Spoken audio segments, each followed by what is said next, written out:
Bonsoir et bienvenue dans une nouvelle série d'émissions de Carême qui nous commence aujourd'hui. Et comme on nous connaît, nous commençons le temps de Carême mercredi passé avec le mercredi décembre. Carême, c'est un temps important pour nous chrétiens parce que ça permet de nous d'être nous-mêmes, d'être qui nous en relation avec bon Dieu, en relation avec nos bons frères. Aujourd'hui, nous avons l'occasion à plus en profondeur le carême et nous avons aussi qui manière, ça l'année là, nous pouvons vivre ce temps-là d'une manière un peu spéciale. Nous prenons comme invité le père Luc René Yongchuan-Yin et le père Daniel Milazar. Père Luc René, bonsoir. Bonsoir Benoît et bonsoir à tous nos auditeurs qui peuvent écouter nous et qui peuvent regarder nous à la télé ce soir. Alors, nous commençons carême depuis mercredi passé. Et première question que nous avons posée ce soir, c'est le carême pour nous chrétiens catholiques, qui ça veut dire? Alors pour nous, bonnes chrétiens catholiques, le carême c'est un temps de grâce qui tous les années nous gagnait. Un temps de grâce qui commençait avec le mercredi décembre, qui pour terminer dans la semaine sainte. Alors ce temps de grâce pour aider nous marcher avec le Christ dans ce passion, dans sa souffrance, dans la mort et aussi dans la résurrection le jour de Pâques. Alors, quelle manière nous vivre concrètement dans ce temps-là? Alors, pendant le temps de carême, l'Église demande nous, surtout, écoute l'évangile qui nous fait entendre le jour, les mercredis décembre, que dans Saint-Matthieu, fin dire nous, le Christ même qui nous demande nous ça, et dans trois façons qui nous besoin et servir pour vivre le carême. Nous besoin vivre le carême dans la prière, qui fait nous, comme vous savez, comprendre bon Dieu un petit peu plus, et aussi comprendre ce que bon Dieu a envie de nous faire. Et aussi faire nous, pendant le carême, nous besoin aussi jeûner pour nous capables de débarrasser nous de tout ce qui empêche nous pour marcher avec nous bon Dieu et aussi pour marcher avec nos prochains. Et aussi, nous besoin vivre aussi le partage. Alors, tout ce qui nous est non, nous recevons ça de Dieu. Et pendant le carême, nous appeler à partage avec nos bonnes frères, nos bonnes sœurs, surtout qui dans le besoin. Alors, le jeûne qui nous fait pour permettre de nous faire ça. Alors, nous rappelons ces trois manières qui nous vivent le carême, c'est-à-dire le jeûne, la prière et le partage. Donc, chaque année, nous avons l'occasion pour revivre ça, comment dire. Et puis, Luc René, dis-nous, cette année-là, une année un peu spéciale, quelle manière le vicariat peut inviter les chrétiens pour vivre ce carême-là? Alors, cette année-là, pendant le carême, nous prenons la grande joie pour l'ordination épiscopale de notre deuxième vicaire apostolique et notre deuxième évêque du vicariat en la personne de Monseigneur Michel Moura. Alors, nous pouvons servir ce temps de carême-là pour faire une réflexion de carême, bien sûr, comme on a habitué faire, mais seulement pour mettre un petit peu l'emphase dans sa préparation spirituelle qui nous prenons dans le vicariat et dans toutes nos paroisses pour préparer ce grand événement de l'ordination épiscopale de Monseigneur Michel Moura. Alors, dis-nous un petit peu, justement, quand on dit préparation, et dans un comité qui nous est en place, quelle manière ça peut faire, sa préparation-là? Alors, depuis sa nomination comme nouvel évêque de Rodrigue, alors nous faisons mettre en place au niveau du vicariat un comité de préparation pour nous préparer ce grand événement-là. Alors, nous finissons la grande joie d'accueillir Monseigneur Moura qui vient de venir tout de suite après sa nomination pour nous rencontrer nous. Et là, nous finissons mettre plusieurs comités ensemble pour nous capables de préparer. Comité, par exemple, l'accueil, et le protocole, et préparation spirituelle, et puis communication, et puis aussi toute la préparation de la liturgie de l'ordination épiscopale aussi. Alors, tout ça finit de mettre en place. Alors, tout ça, ce comité-là peut faire un travail acharné en ce moment pour nous capables prêts pour le grand événement qui peut arriver le 19 mars cette année-là. Alors, dis-nous, l'événement qui prend lieu le 19 mars, un mardi qui fait le 19 mars. Alors, Monseigneur Moura a décidé pour faire ça le 19 mars, parce que le 19 mars, c'est la grande fête de Saint-Joseph. Et Monseigneur Moura dit à nous qu'il a une grande dévotion et à Saint-Joseph. Alors, il est content de faire l'ordination ce jour-là. Même si dans carême, mais c'est un jour de fête, alors ce jour-là, ce n'est pas un jour que nous besoin faire carême. Ce jour-là, nous casse carême pour un jour. Alors, nous faisons sa grande fête là ce jour-là. Et rappelle-nous, il faut faire dans Saint-Gabriel. Oui, il faut faire à Saint-Gabriel, à la cathédrale, et à 14h30 l'après-midi. Moi grandis, moi la foi, moi prie toi. Dans tout ban les près, moi passé, Seigneur, guide-moi. Toi qui connais mon souffrance et tout mon maladie, Seigneur Jésus, viens éclaire-moi la vie. Si fallait moi aller, moi la merveille, moi prier mon Seigneur, même dans mon malheur, même dans mon bonheur, moi lève moi la merveille, moi prier mon Seigneur, même dans mon malheur, même dans mon bonheur.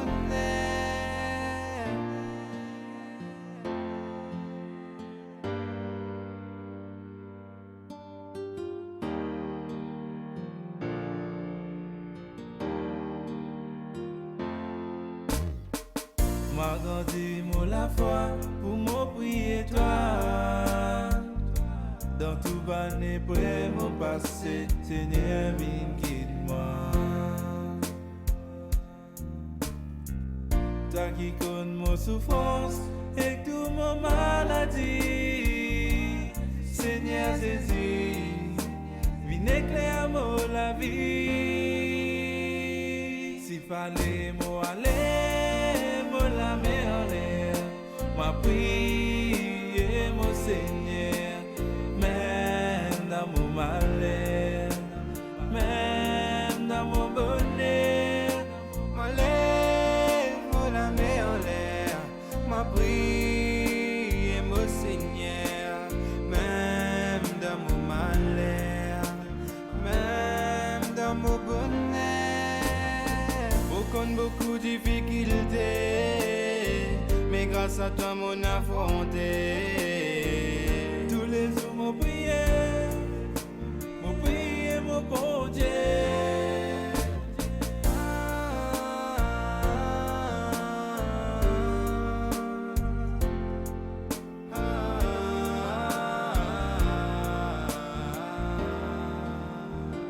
S'il fallait moi aller, moi la merveille, moi prier mon Seigneur, même dans mon malheur. Père Daniel Milazar, ou responsable, c'est un sous-comité qui occupe préparation spirituelle pour l'ordination de Monseigneur Moura. Donne un petit peu comment le travail a commencé et qu'est-ce que vous pouvez faire un peu.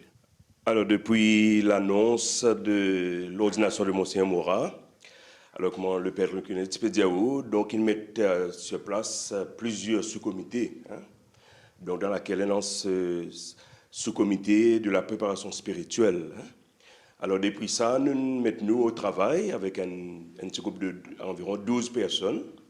Et donc, pour être un petit peu comment et permettre Bandimoun dans un village et vivre cet événement-là.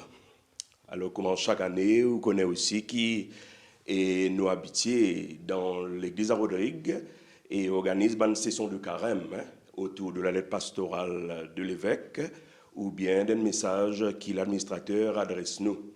Alors cette année, cette session de carême, il peut prendre une couleur un peu spéciale.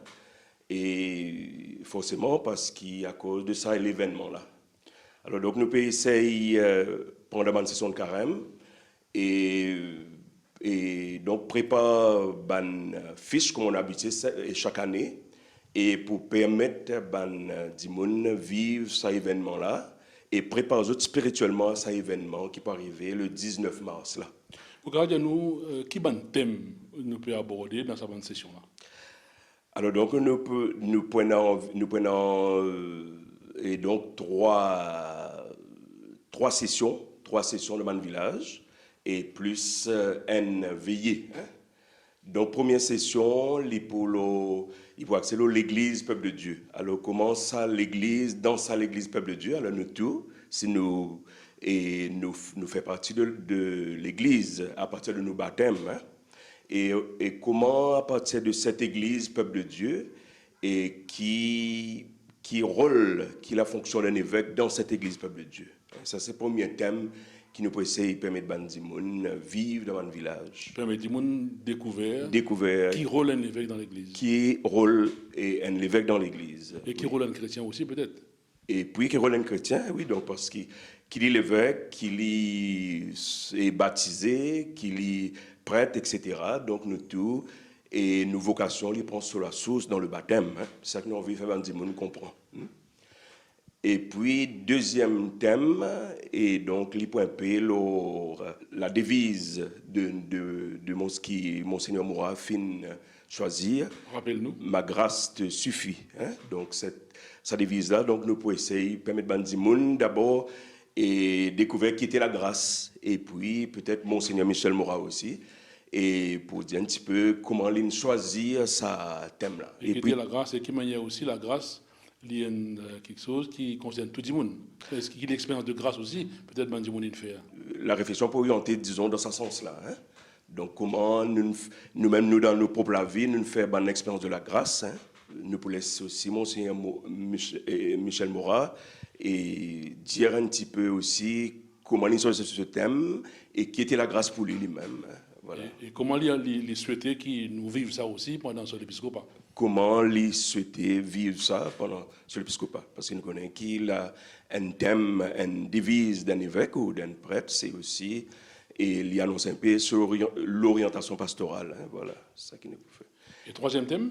Et troisième thème, il faut surtout, et ce qui vous passez dans la liturgie, et ce 19 mars, hein, alors qui ban grand moment, ban grand symbole dans l'ordination épiscopale. Voilà, c'est le troisième thème. Pour permettre du monde, comment dire, mieux dans sa célébration. Dans sa célébration, là, voilà. Et puis, nous prenons une veillée dans chaque paroisse. Et donc là aussi, nous peut donner un petit peu le déroulement et pour que chaque paroisse organise une veillée et à sa guise, nous sommes capables de dire. Pendant un thème qu'il choisit pour ça, comment dire, chaque paroisse a choisi ce thème qu'il désirait. Le thème, à l'exemple de Monseigneur Moura, à nous répondre l'appel bon Dieu. Chaque dimanche, on a pour guetter. Oui, comment lui répondre l'appel bon Dieu et à l'exemple de Monseigneur Moura.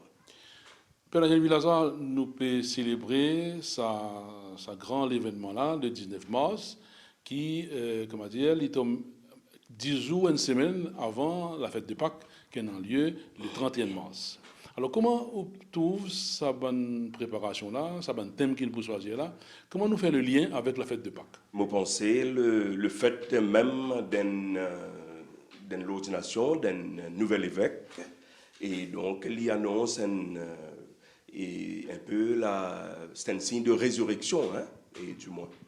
Alors donc nous pouvons penser et après sa fête là, et tout de suite nous pourrons dans la semaine sainte, dans la grande semaine sainte, qui peut culminer vers la Pâque, hein,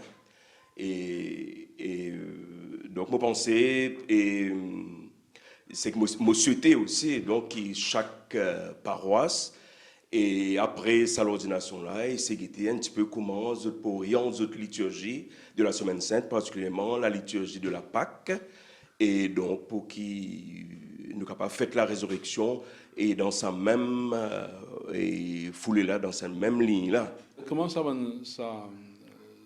un thème qu'il peut choisir pour faire le monde préparer spirituellement pour sa grande fête là, lié aussi en lien avec sa trois vertus qui nous vivent dans le carême, c'est-à-dire le jeûne, le partage et la prière. Il n'est pas déconnecté, moi, le dire. Il n'est pas déconnecté, non, et d'autant plus qu'il y a les trois manières de vivre le carême, et ces trois manières aussi de vivre nous la vie pendant tout nous la vie chrétienne. Hein. Et donc le carême, et les un temps comme si pour permettre nous de reprendre conscience de ça et reconnecter avec ça. Hein. Oui, oui. Avec ça, l'explication que nous venons de recevoir avec le Père Daniel Vilazar, nous arrive à la fin de l'émission pour aujourd'hui. Merci pour toute l'attention. Rendez-vous semaine prochaine que nous aurons la joie pour accueillir Monseigneur Michel Moua. Au revoir et à bientôt.